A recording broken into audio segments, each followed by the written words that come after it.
রিয়া নামের মেয়েটি নিজের ক্লাস 12 কমপ্লিট করার পরে জীবনের প্রথমবার কলেজে অ্যাডমিশন নিল এবং বাড়ি থেকে বাইরে থাকা শুরু করলো। সে কলেজে যাওয়ার পরে নতুন নতুন ফ্রেন্ড সার্কেল তৈরি হলো।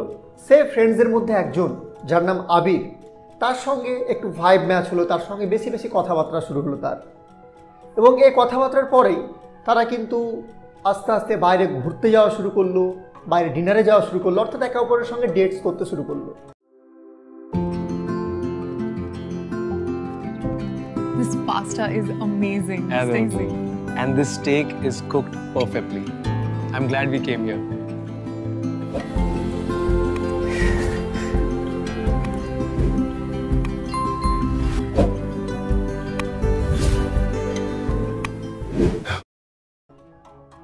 আর এর মাঝে তাদের সম্পর্কটা আরও বেশি গভীর এবং ঘন হয়ে গেল। এই ঘনিষ্ঠ সম্পর্কের মাঝামাঝি অবস্থাতেই রিয়ার আসলো বার্থডে। চরম করে বার্থডে সেলিব্রেশন হলো। আর সেই বার্থডে সেলিব্রেটের পরে আবির এবং রিয়া ডিসাইড করলো they will spend that night together. তারা একসঙ্গে সেই রাত্রিটি কাটাবে। তেমনটাই হলো, তারা একসঙ্গে একটি রাত কাটালো। এই ঘটনার মাস দেড়েক পরে